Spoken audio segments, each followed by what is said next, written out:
So this is a fairly unique situation where a game has such a clear identity it can establish, but it does things to stray away from what it seemingly wants to be. Die Young is a survival horror game about a girl who is kidnapped and put on a remote island. Now, before we go into why this game is having an identity crisis, let's go into what makes it unique and how that shapes the identity it could have. Now, as I said, this is a survival horror game, but the actual setting of the game isn't all that scary. Normally when you hear a survival horror, you would think of locations such as an abandoned school, an isolated town, or maybe even a hospital. But Die Young places you on an absolutely beautiful island instead.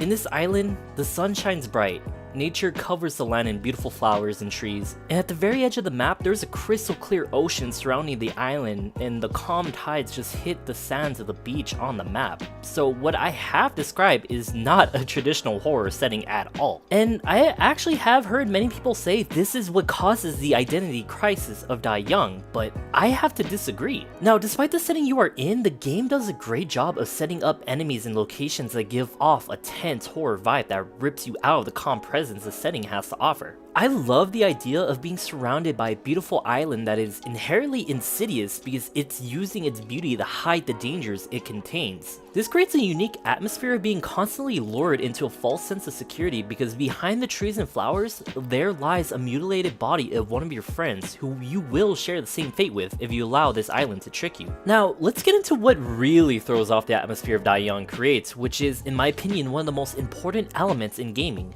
the music. In Die Young, the music that plays when you encounter an enemy such as a hulking giant with an axe is not music that creates a horror atmosphere, but instead it strangely plays basically house music or EDM instead. The major problem with this is the music gives off the feeling that I can fight this enemy head to head and win heroically, but in reality, when you first start off the game, if you get caught by certain enemies, you'll either have to run away or accept the fact that you are going to die. Here's an example of the music you'll hear when you square off against the monster of a human in a fight.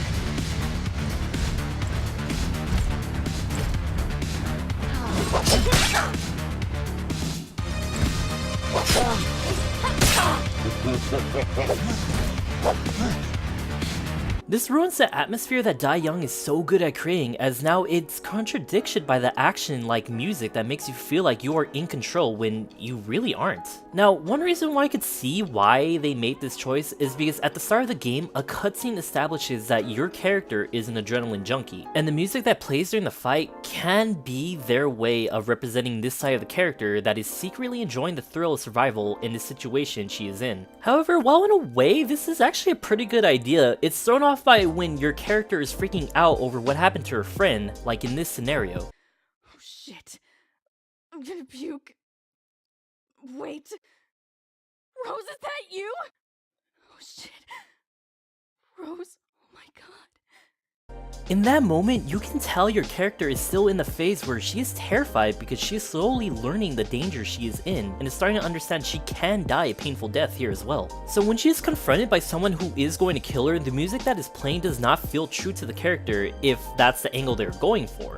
Even then, it's possible that the character could feel that way, but the player themselves won't even after 20 to 30 hours when you possibly have reached the end game and have experience, because not all players will feel safe in the game despite having experience in it. I mean, I know people who have played through games like Silent Hill multiple times to completion and still get anxious when Pyramid Head shows up despite having experience facing it, and that is because a threat to you will always be a threat to you, even if you have a way to deal with it or knowledge on how to handle it, because the fact is, there will always be a chance that threat can take you out despite you having experience and gear to deal with it. Now this raises the question if they should get rid of the music element entirely or they take the risk and keep it. Now there's a chance by now if you're watching this you may be set on thinking it's best to take it out, and I am leaning towards that as well. Although what if they do keep it in but they work it in as a story element? Unlike most survival games, Die Young actually has a quest system that you can do that will lead you to interacting with NPCs and various other storylines. Now this is important because your character is one of the few survival characters that actually talks to herself and lets you in on what's going through her head. What if the game starts off with tense music when you get into encounters with enemies because your character is new to this way of life and is afraid of it? But as you progress through the island and through the quest, the writing can have your character be more and more confident and accustomed to her abilities and his brutal way of life, to the point where it could be possible to rub off on the player as well, with the character believing she can make it through this nightmare and constantly reassuring herself can work as the game's way of reassuring the player that they can make it through the game, and potentially filling the player with confidence so the threats in the game don't seem as strong as they are. Again, this is not guaranteed to work, but I'd rather have a game take a unique risk as Die Young is already doing with their setting, than to have it play it safe by completely throwing out the original music in favor for traditional horror music all around. In all, despite the current contradictions Die Young has, it's a very enjoyable game, and it's still in early access, so it's possible for this to improve and get better down the road. If you're a survival horror fan, I say you should keep an eye on this one because I feel like it has the potential to be very good, and I'm personally looking forward to see how this game shapes up in the future. And well, that's that. As always, if you liked the video, you should like the video, because that helps small channels like us eventually sell out to Dollar Shave Club for money. And I'm sorry.